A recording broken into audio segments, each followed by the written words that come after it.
प्यारे बच्चों, अज असी शुरुआत करन जा रहे हाँ तुहाडी पंजाबी दी पाठ पुस्तक दे तीजे खंड साहित्य रूप विधान अते इतिहास बारे। इस पाठ पुस्तक विचले जो पहला जो साडा बिंदु है कविता, साहित्य का जो रूप है कविता, इस ते असी विस्तार नाल चर्चा करांगे। प्यारे बच्चों, क्योंकि आउण वाले आगामी दिनां विच असी इसे पाठ पुस्तक नाल संबंधित साहित्य के जो अनेका रूप हैं, कविता है, गज़ल है, गीत है, नाटक है, एकांकी है आदि ते चर्चा करनी है। इसलिए सब तो पहला सानू जो मूल सानू जो बेसिक जानकारी है साहित्य की अते इसदे जो विभिन्न इसदे जो अनेका रूप हैं वो जानकारी मूल जानकारी सब तो पहला सानू लेनी चाहिए है। सो सब तो पहला असी चर्चा करने अज साहित्य बारे भी, साहित्य किसनू आखदे हैं, साहित्य की है। प्यारे बच्चों, दुनिया विच अनेकां कलावां हैं, जिवें संगीत कला है, नृत्य कला है, मूर्ति कला है, चित्रकला है। उस तरह साहित्य भी एक की है कला है, ये भी की है एक कला है। देखो साहित्य जो साहित्यकार साहित्य सिरजदे हैं उन्हां विच चाहे कहानीकार है, चाहे नाटककार है, चाहे कोई कवि है, किते ना किते उन्हां विच एक कला हुंदी है साहित्य सिरजन दी। आम व्यक्ति हर कोई मनुख साहित्य दी सिरजना करे ये कोई जरूरी नहीं है, ये संभव भी नहीं है, एक कला है अपने आप विच। सो प्यारे बच्चों, साहित्य है कि असी थोड़ी इस ते चर्चा करनी है। देखो प्यारे बच्चों, साहित्य का जो उद्देश्य है वो अपने आप विच ये है कि सच का प्रकाश करना है। साहित्य का जो उद्देश्य है वो की है, सच का प्रकाश करना है। दूजा असी ये कह सकते हैं प्यारे बच्चों कि साहित्य के जरिए जो साहित्यकार हैं वो कोई ना कोई अपना उन्हों का देखो कोई ना कोई अपनी रचना जरिए वो संदेश कोई उन्हों का उपदेश हुंदा है वो देना चाहते हैं। जीवन नू कल्याणकारी बनाना ये भी असी कह सकते हैं साहित्य का उद्देश्य है। सो कुल मिला के असी साहित्य बारे जो चर्चा करते हाँ असी कह सकते हाँ कि साहित्य है ये सच का प्रकाश करता है। तो एक असी ये भी कह सकते हैं कि मनुख की जो जन्मांतरू बिरती है, जन्म तो ही सुहज स्वाद का आनंद लेना, ये मनुख की बिरती है, ये उसका स्वभाव है। सो साहित्य मनुख की उस बिरती की पूर्ति भी करता है किते ना किते। तो सच का प्रकाश करना जीवन लई कल्याण, जीवन के कल्याण का मार्ग ये प्रशस्त करता है, असी ये भी कह सकते हैं। हुण प्यारे बच्चों, जो साहित्य है इसनूं किया जाता है, साहित्य नूं किया जाता है जनता की डंगोरी। इसनूं की किया जाता है, साहित्य नूं असी ये भी कह सकते हैं जनता की डंगोरी। भाव ये मनुखता नूं, जनता नूं, लोकां नूं ये मार्ग दिखाउंदा है, उन्हां नूं की विखाउंदा है, मार्ग विखाउंदा है। सो जनता की डंगोरी भी साहित्य नूं कह दिता जाता है। हुण देखो साहित्य के जो विभिन्न जो अनेका रूप हैं उन्होंने असी बिल्कुल चलदी चलदी चर्चा करांगे, थोड़ी जी एक चार्ट के माध्यम राही समझण का प्रयास करते हैं। देखो विद्वानां ने साहित्य नूं प्रमुख रूप विच दो वर्गां विच वंडिया है। किन्ने वर्गां विच वंडिया है? दो वर्ग। साहित्य है जो इसनूं असी किन्ने वर्गां विच वंड सकते हाँ? दो वर्गां विच। पहला प्यारे बच्चों जो वर्ग है वो असी कह सकते हाँ कि ऐसा साहित्य जो दृश्य है, जिसनूं देखा जा सकता है। दृश्य साहित्य किस तरह होया अगे असी चर्चा करांगे। दृश्य साहित्य दूजा असी कह सकते हाँ श्रव साहित्य। श्रव साहित्य, श्रव का भाव सुनन योग, इसका भाव हो गया सुनन योग, या पढ़न योग भी कह सकते हैं, या पढ़न योग। जो साहित्य हुंदा है उसनूं जो सुनन योग या पढ़न योग साहित्य हुंदा उसनूं असीं श्रव दी श्रेणी विच रखते हाँ, ते जिहड़ा देखा जा सके उसनूं दृश्य साहित्य दी श्रेणी विच रखते हाँ। हालांकि ये भी पढ़िया जा सकता है, असीं पढ़ते हाँ। देखो हुण इन्हां विच किहड़े साहित्य के रूपां की गल करते हैं। देखो दृश्य विच दो प्रमुख रूप आउंदे हन। एक असी गल करते हाँ नाटक की प्यारे बच्चों, अते दूजा असी करते हाँ एकांकी की। एक की हो गया नाटक ते दूजा की हो गया एकांगी।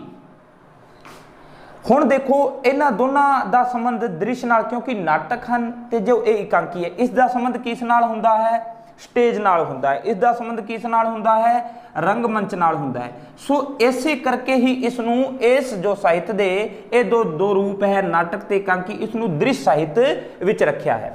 हुण श्रव विच असीं की पढ़दे हां, श्रव साहित्य विच किहड़े रूप आउंदे हन। तां प्यारे बच्चों श्रव साहित्य विच असीं चर्चा कर सकते हैं कविता बारे, जिस ते असीं विस्तार नाल अगे अज चर्चा करांगे। सो कविता ये सब तो निखड़वां बिल्कुल अलग साहित्य का रूप है, क्योंकि इस दियां कुछ विलक्षण विशेषतावां हैं। सो कविता होगी प्यारे बच्चों। इस तो अलावा असीं गल कर सकते हाँ गल्प साहित्य की। किस दी, गल्प दी। गल्प साहित्य है जो इस विच असीं अगे इसनूं दो होर रूपां विच वंड सकते हैं। गल्प साहित्य के अंतर्गत असीं चर्चा करते हाँ या तो प्यारे बच्चों नावल दी, या गल करते हैं असीं निक्की कहानी दी। इस नूं की कहा जाता है, गल्प साहित्य कहा जाता है। नावल नूं ते निक्की कहानी नूं क्यों कहा जाता है, असीं अगे चर्चा करांगे। तीजा है असीं कह सकते हाँ वार्तक साहित्य का किहड़ा रूप, श्रव दे तहत असीं गल करते हैं वार्तक। ते इसे वार्तक नूं अगे कई रूपां विच वंडिया जा सकता है। जिमें ऐसे वार्तक के अंतर्गत असीं पढ़ते हाँ लेख बारे, असीं पढ़ते हाँ निबंध, असीं पढ़ते हाँ जीवनी, स्वै जीवनी, स्वै जीवनी। ऐसे तरह सफरनामा हो गया, रेखा चित्र हो गया, होर भी कई रूप हैं। सो प्रमुख रूप विच असी गल करते हाँ कि प्यारे बच्चों कि जो साहित्य है जिसनों असी जनता की डंगोरी आखते हाँ, वो साहित्य जो सच का प्रकाश करता है, मनुख की जो बिरती है आनंद प्राप्त करन दी, सुहज अनुभूति लैण दी, उस दी ये पूर्ति करता है। उही साहित्य उसनों असी अगे दो भागां विच वंडता। एक दृश्य, दृश्य के अंतर्गत असी नाटक ते एकांकी की गल करते हाँ, क्योंकि ये पढ़े तो जा सकते हैं, इसनों रंगमंच या स्टेज ते की है प्रदर्शित भी किया जा सकता है। सो नाटक ते एकांकी दृश्य साहित्य नाल संबंधित हो गए। बाकी जो भी साहित्य के रूप हैं वो की है श्रव साहित्य विच आउंदे हैं, क्योंकि उन्होंने या तो असी सुनते हाँ, सुन के या पढ़ के असी अर्थ ग्रहण करते हाँ, कोई सानू जो संदेश जो रचनहार है देना चाहता है वो असी लेंदे हाँ। सो श्रव साहित्य विच एक तां रूप हो गया कविता, जिस ते असी चर्चा करनी ही है। गल्प साहित्य एक होंदा, गल्प दे अंतर्गत गल्प का भाव ये होया कि ऐसा साहित्य का रूप जिस विच कल्पना प्रधान ज़्यादा होवे, काल्पनिक घटनावां की ज़्यादा होंद हुंदी है। यानी कि नावल ते निक्की कहानी, नावल आकार पक्षों क्योंकि वड्डा होंदा है, निक्की कहानी जीवन दे किसी एक झलक नूं ही पेश करती है। बस फर्क इन्हां ते यही है, बाकी इन्हां दे जो प्रकृति तत्थ हैं वो किते ना किते सेम ही हैं, मिलते ही हैं। हुण देखो तीजा जो रूप है वार्तक, वार्तक का संबंध प्यारे बच्चे हुंदा है बुद्धि नाल, विचार नाल। ये कह सकते हैं कि वार्तक विच बौद्धिक अंश बहुते मिलते हैं, वार्तक विच बौद्धिक अंश ज़्यादा मिलते हैं। वार्तक के तहत असी किहड़े साहित्य के रूप पढ़ते हाँ, लेख है, निबंध है, इको संदर्भ विच भी असी ले लैंदे इन्हां नूं। हालांकि इन्हां विच सूक्ष्म अंतर भी है, असी पढ़ भी चुके हैं इदों पहला। जीवनी है, स्वै जीवनी है, सफरनामा है अते रेखा चित्र है। हुण ये असी थोड़ी बहुत जो जानकारी इस करके लई क्योंकि साडी जो तीजा साडी पंजाबी दा खंड है, तीजा जो भाग है, इस भाग के अंतर्गत आने वाले दिनों में असी इन्हां रूपों बारे भी चर्चा करनी है। सो सब तो पहला सानू मूल या बेसिक जानकारी इत्थे लैनी जरूरी सी कि साहित्य दे किहड़े रूप हैं। तो असी इन्हां रूपों विचों हुण असी विस्तार नाल चर्चा करते हाँ कविता बारे। देखो प्यारे बच्चों, कोई भी चाहे साहित्य का रूप है, असी जदों चर्चा इसकी विस्तार नाल करांगे तां असी की पढ़ांगे, सब तो पहला परिभाषा, अर्थ, प्रकृति भाव तत्व, यानी कि असी अज कविता की जिवें चर्चा कर रहे हैं तो कविता के तहत असी सब तो पहला कविता किस नूं आखदे हैं। ठीक है, यानी कि कविता का असी अर्थ की गल कर सकते हैं। कविता दियां अनेक विद्वानां ने जो परिभाषावां दित्तियां हैं उन्हां दी भी असी चर्चा करांगे। ते उस तो बाद कविता दा एक कविता का जो शरीर है वो किवें बनदा है, एक कविता पूर्ण रूप विच उसनूं सिरजण लई किहड़े तत्तां दी लोड़ पैंदी है, किन्हां तत्तां नाल मिल के एक कविता बनदी है। सो वो पढ़ांगे, भाव तीन रूपां विच तीजा असी ये कह सकते हैं कि कविता किन्हां तत्तां नाल मिल के बनदी है। सो ये तिन्हां रूपां नूं असी कविता नूं समझण लई ये जो तीन हन, जो अर्थ परिभाषा ते तत्त, इन्हां नूं समझांगे। इन्हां तीन पॉइंटां राही असी समझण दा प्रयास करांगे। तो सब तो पहला प्यारे बच्चों असी गल करते हाँ कविता के अर्थ बारे भी कविता कहंदे किनूं है, कविता की असल विच अर्थ या परिभाषा की है। देखो प्यारे बच्चों, कविता बारे पहला तो ये पता होना चाहिए है कि कविता जो है दुनिया दियां लगभग सारियां भाषावां विच कविता ही साहित्य का अजिहा रूप है जो सब तो पहला पैदा होया, जिसका जन्म सब तो पहला साहित्य के अनेकों रूपों विचों जिसका जन्म सब तो पहला होया है वो की है, कविता है। ऐसे करके कविता नूं पहल पलेठी दी जन्मी मन्निया जाता है। कविता नूं साहित्य का किहड़ा रूप मन्निया जाता है जो सब तो पहला पैदा होया, ऐसे करके इनू पहल पलेठी दी जम्मी भी कह देंगे हाँ असी। सो हुण देखो इसनूं साहित्य का हरमन प्यारा रूप भी कहा जाता है। हरमन प्यारा रूप जो हरेक नूं पाउंदा है। हरमन प्यारा रूप ये साहित्य का क्यों है, क्योंकि इस दे जो गुण हैं, इस दियां जो विलक्षण विशेषतावां हैं उही इसनूं हरमन प्यारा रूप बनाउंदियां हैं। सो सब तो पहला देखो इस दे जदों असीं अर्थ की गल करते हैं प्यारे बच्चों, कविता किस नूं कहंदे हैं, तो असीं ये कह सकते हैं कि कविता की है, ये एक शब्द कला है। ये की है प्यारे बच्चों, शब्दां दी कला है। कविता की है एक शब्दां दी कला है। इसनूं असीं ये कह सकते हैं कि यह साहित्य कला का की है, अंग है। साहित्य कला का अंग है। कविता की है शब्दां दी कला है प्यारे बच्चों, जो साहित्य कला का अंग है। इस विच की हुंदा है प्यारे बच्चों, असीं कह सकते हैं अजिही रचना जिस विच जज्बा कोई की होवे, जज्बा कोई की होवे, ख्याल कोई जज्बा, कोई ख्याल, कोई कल्पना, क्योंकि कविता तो कल्पना की ही पैदावार है।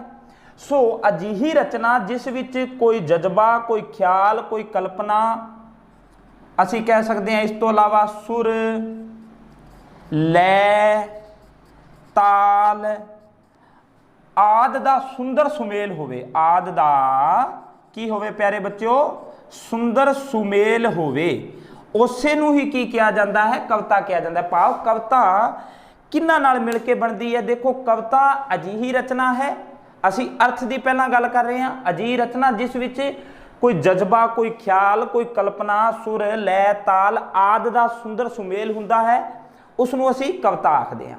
कविता असल विच की है प्यारे बच्चों, ये भी कह सकते हैं कि ये वलवलियां दा, मनुखी जज्बे अते वलवलियां दा बेरोक उछाला है। जदों किसी कवि दे मन विच खुशी या गमी दे तिखे वलवले पैदा हुंदे हन तां ओह कविता दी शक्ल विच प्रगट हुंदे हन। ये भी असी कह सकते हैं। अनेकां गल्लां हन प्यारे बच्चों। देखो हुण असी कुछ एक परिभाषा भी असी इत्थे चर्चा करते हैं, कविता दीयां परिभाषावां जो विद्वानां ने दित्तियां हन।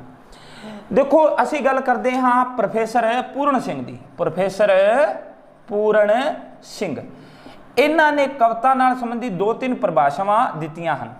ठीक है, थोड़ी जो बुक है मैं उसे अकॉर्डिंग ही प्यारे बच्चों करवा रहा हाँ।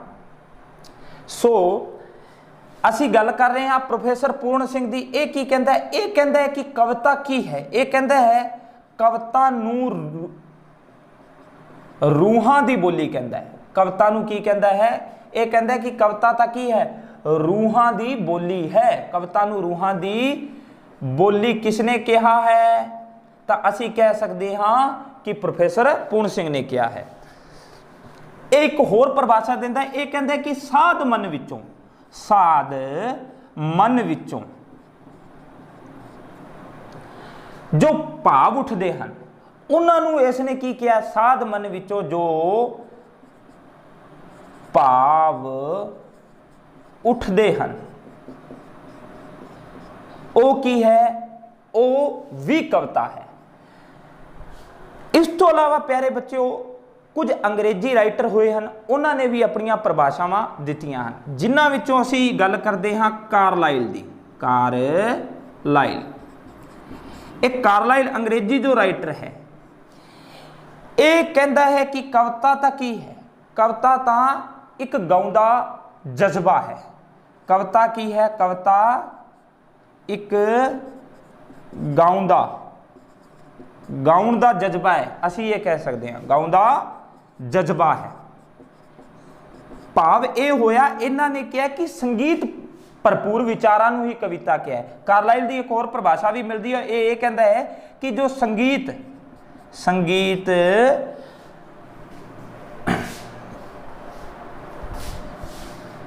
ਸੰਗੀਤਬੱਧ ਜੋ ਵਿਚਾਰ ਹਨ, ਸੰਗੀਤਬੱਧ ਜੋ ਵਿਚਾਰ ਹਨ ਉਹੀ ਕੀ ਹੈ, ਉਹੀ ਕਵਿਤਾ ਹੈ। ਸੋ ਕਾਰਲਾਈਲ ਕੀ ਕਹਿੰਦਾ, ਕਾਰਲਾਈਲ ਕਹਿੰਦਾ ਕਿ ਕਵਿਤਾ ਉਹ ਹੈ ਜੋ ਸੰਗੀਤਬੱਧ ਹੈ, ਸੰਗੀਤਬੱਧ ਵਿਚਾਰਾਂ ਨੂੰ ਉਸ ਨੇ ਕੀ ਕਿਹਾ ਹੈ, ਕਵਿਤਾ ਕਿਹਾ ਹੈ।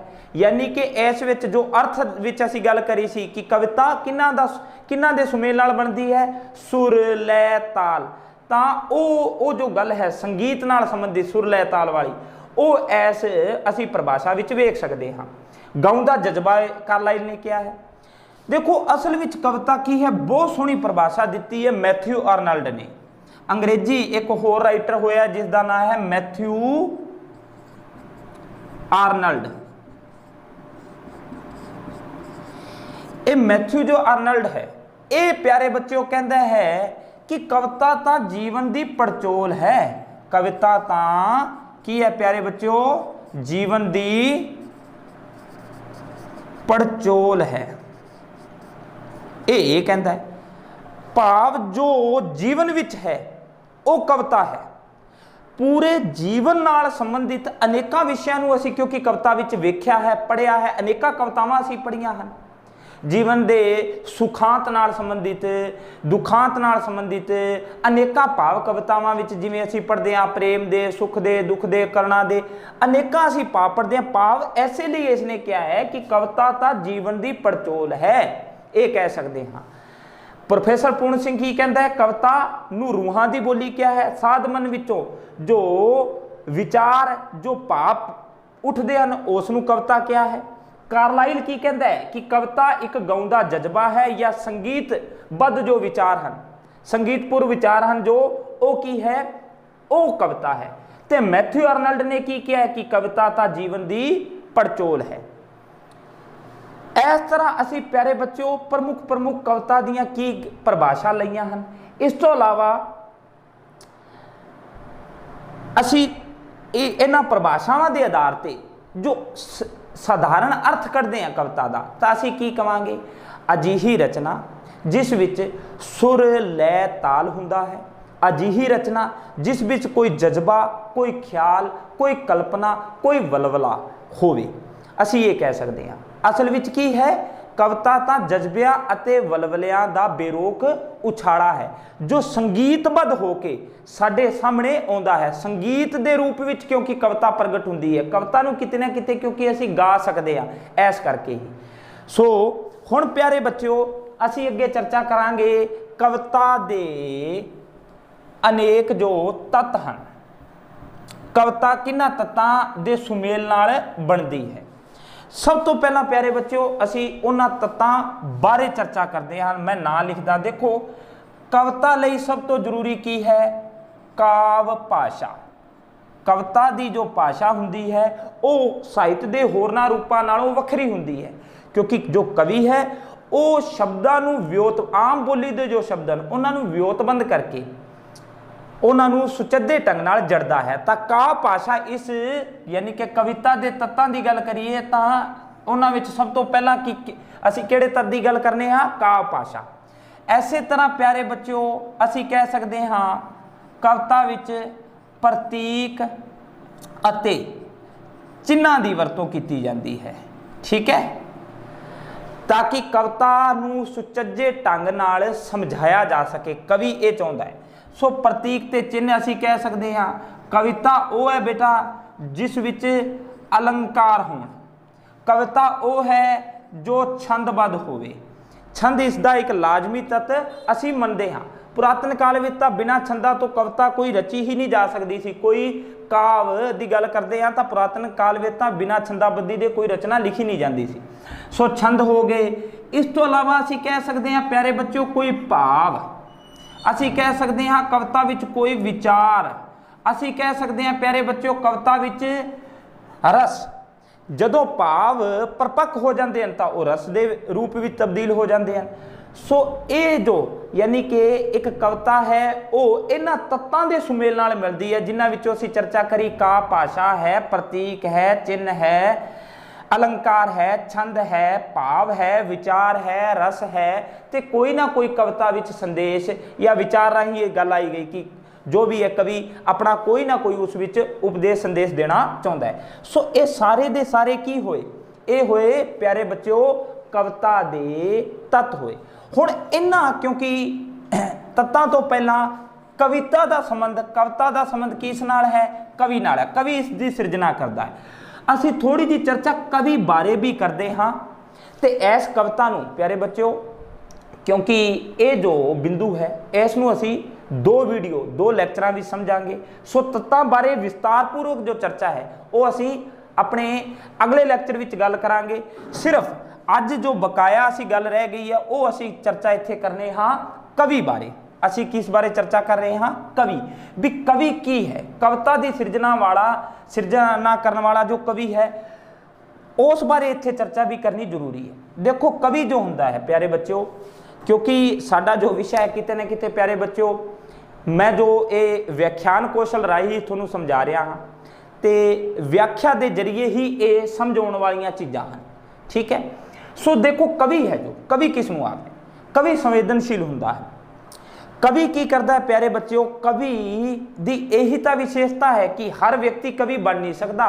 कवि वो है जो दुनिया के दुख ते सुख नूं अपना दुख समझ लैंदा है ते अपने दुख या खुशी नूं वो सामूहिक बना देंदा है। कवि दी यही विशेषता है कि कवि की करता है जेकर कवि दा अपना दुख है, कवि दा कोई अपना खुशी खेड़ा है यानी कि सुख है, कवि अपने सुख दुख खुशी नूं तां की करता है लोकां नाल इस तरह वंड दिंदा है, उसनूं सामूहिक बना दिंदा है ते लोकां दे दुखां सुखां नूं वो की करता है अपना बना लैंदा है। इस तरह कविता विच वो पेश करता है। असीं अनेकां कवितावां पढ़ियां हन। कवि बारे ये कहा जाता है कि वो तां दुनिया दे अथरूआं नूं दुनिया दे हंझूआं नूं अपणियां अखां विच समेट लैंदा है ते वो अपने अथरू भाव अपने दुख अपने सुख वो लोकां विच वंड दिंदा है, अपने अथरू वो लोकां दीयां अखां विच टंग दिंदा है। सो ये सारियां गल्लां आउंदियां तां कवि की है? कवि सब तो पहला ये कह सकते हैं कि बोली दा तनी होना चाहिए है।